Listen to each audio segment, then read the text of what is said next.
Greetings, adventurers, and welcome back to Abnormal Voyages. My name is David, and today we find ourselves in Albuquerque, New Mexico.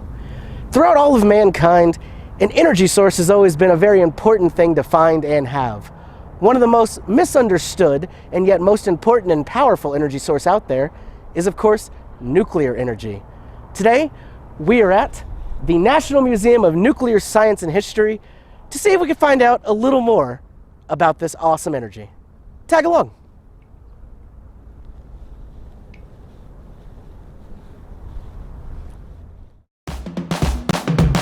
We're going to a place that you've never heard of before. It's Abnormal Voyages.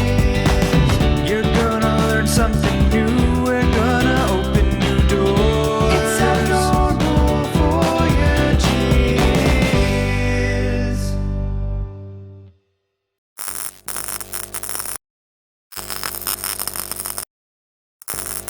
The word nuclear conjures up a lot of different images for people, and technically, it goes back to referring to the nucleus of an atom.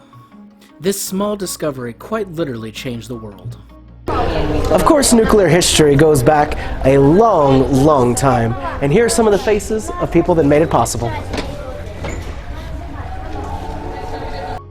By far, one of the most popular figures is Albert Einstein, the godfather of nuclear power. But many other faces played just as important a role. Ever since Marie Curie discovered radium inside of uranium in 1898, the race was on to decide who would be the first to harness this into fission-based weapons. In 1939, Einstein sent a letter to Franklin D. Roosevelt warning him that Germany could potentially be working on this exact problem. From there, the Uranium Committee was invented, and in 1941 they truly started to fund it. By mid-1942, General Leslie Groves was appointed to lead this scientific venture, and they became the Manhattan Project. One of the key scientific leaders on this team was J. Robert Oppenheimer. They got right to work, with development being centralized to a secret lab located at Los Alamos, New Mexico. Everything about this project was absolutely top secret, but soon they began to see amazing results. This is an interpretation of one of the labs that was used to actually create the atomic bomb. This would have been in Los Alamos. This is not an exact replica of what the offices looked like, but more like has the items that would have been around in that time, and they've been put artistically here together to give you a good idea of what it looked like. This project pooled together the resources of the United States and Britain. However, they did not tell the Soviet Union about this, who at the time was the other Allied power. There were over 30 sites located throughout the United States and Canada working on the project, but one of the largest ones was in Oak Ridge, Tennessee. This location was used for the large-scale production and purification of the rare isotope needed to make a nuclear weapon possible. At the time, one of the facilities here was actually the world's largest factory under one roof. Funny enough, at its peak, this location employed tens of thousands of people, but the majority of them had no clue what they were actually working on. Secrecy was paramount. After years of literally living on base with their families, they had finally developed a test product, and they were ready to drive out into the desert and see just how well they had done. This was codenamed Gadget, and it was the very first atomic device tested. They specifically didn't want to use the words nuclear or bomb for security so that nobody would know what they were doing, so they just called it Gadget. They tested it at the Trinity site about 100 miles away from here, located near Alamogordo. It was on this giant, you can see here, this is an actual tower that they had the device on, and that is where they performed the first ever nuclear explosion. This is the flag that flew at the Trinity base camp, and though it looks a little beat up, that's actually from how wild the winds can get in New Mexico, not from the atomic explosion. But on July 16, 1945, their test was a resounding success. Gadget went off as planned, and it released the equivalent of 22 kilotons of TNT, one of the biggest explosions ever seen at the time. This led to using the technology to create two bombs, Little Boy and Fat Man. Here we have models of the two planes that dropped the atomic bombs on Japan. This one here is the Enola Gay, and then the boxcar. On August 6, 1945, not even a full month from the first successful test, Little Boy would be dropped on Hiroshima. 3 days later, Fat Man would be dropped on Nagasaki. To this day, they remain the only nuclear weapons used in any kind of combat, and the results were devastating. Just outright, the bombs killed over 100,000 citizens, and tens of thousands would later die of either radiation sickness or related cancers. Destruction on this scale was unprecedented and sent Japan reeling.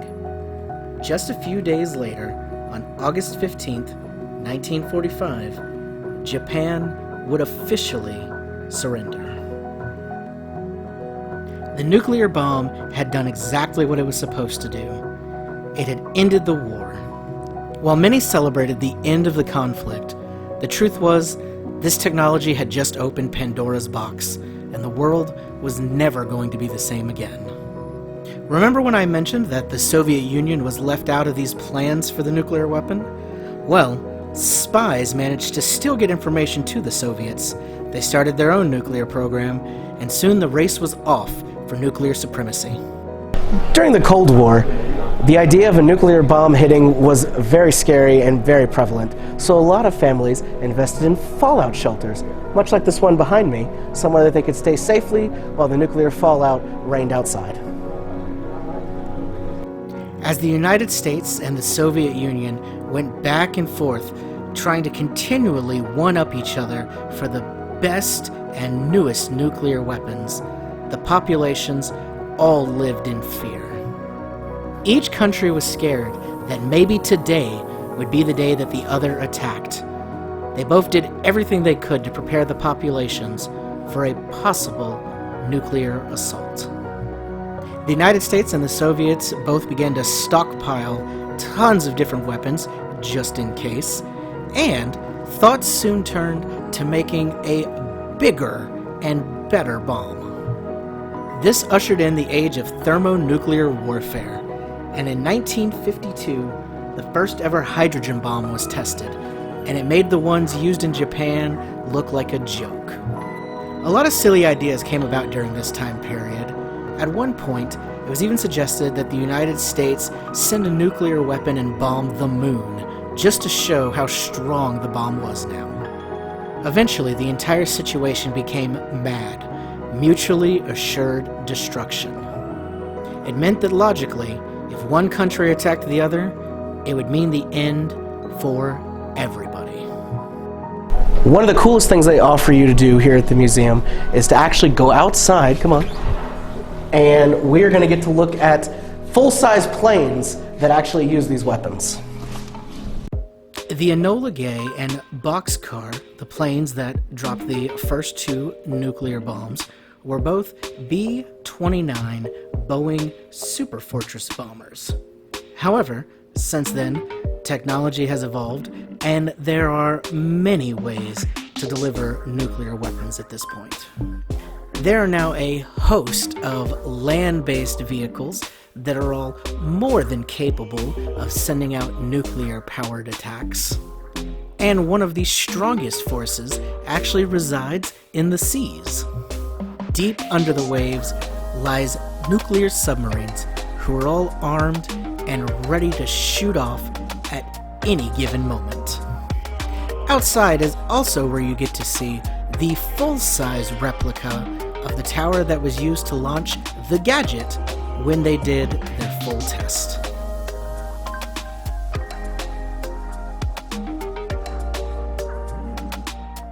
Now that the world knew about nuclear power and atomic weaponry, it didn't take long for it to seep in to every other aspect of life. The different technological aspects and even moral quandaries of using nuclear weapons became a huge conversation.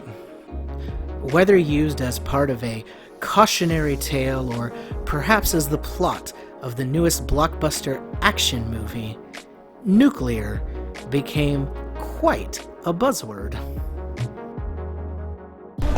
Nuclear power has such a pull on our imagination that, of course, there are numerous examples of it throughout pop culture, and one of the most famous is one of my personal favorite cars, as we've talked about before, the DeLorean from Back to the Future, which ran on nuclear power.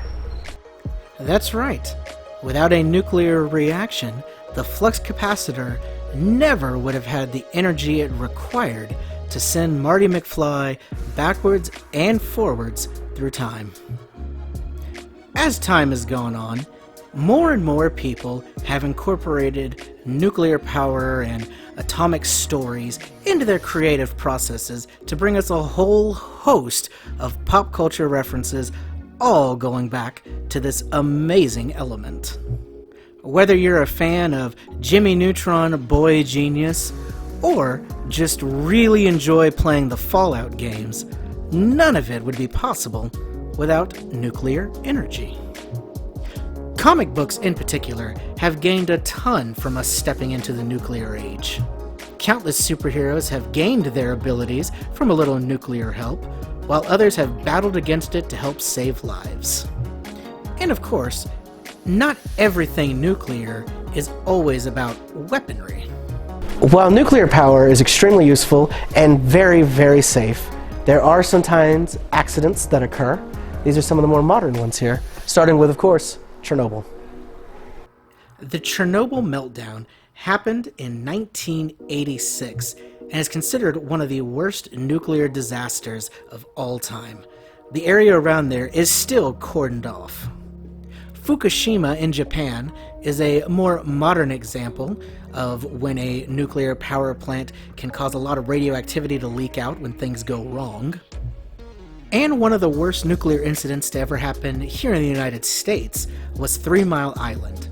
Though nobody lost their lives directly from it, it was still classified as a pretty bad radioactive incident. Plenty of good things have come from nuclear energy though, such as Savannah, which was the world's first fully nuclear-powered boats. This ship was beautiful. Unfortunately, it was not commercially viable, but still stands as a great example of things that we can do in the future as nuclear technology progresses. As we attempt to move further and further away from fossil fuels, nuclear energy is a zero-emission, clean energy source that has countless uses and could truly improve the entire world. There is a bit of a stigma around nuclear energy, but as we progress, technology gets nothing but better to hopefully making this a more reliable and safe source for the future. One section I really wanted to point out at the museum was all about uranium, which of course lies at the heart of nuclear power. Uranium is the chemical element with the atomic number of 92 and is the source of the rare isotopes that are required for a nuclear reaction. So here you get a hands-on example about the centrifuge, which is actually going to separate the two isotopes.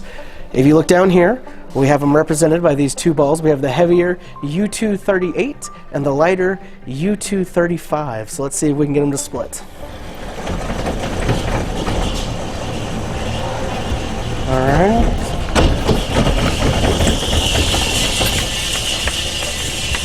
So there you go. This is an example of how one of them is going to stay there, the other one spins off. It uses centrifugal force. Pretty cool stuff. The U-235 is what you're trying to get out. The U-238 is what surrounds it. The U-238 is all the blue, and that one little red part there is the U-235 you're trying to get. And here on display, you can see what a cube of uranium would actually look like. Sure, it could represent a large destructive force, but more than anything, it represents an even larger hope for the future. I hope you enjoyed this brief look behind the scenes of nuclear science and history. My name is David. This has been Abnormal Voyages. Thanks for tagging along. We'll see you in the next one.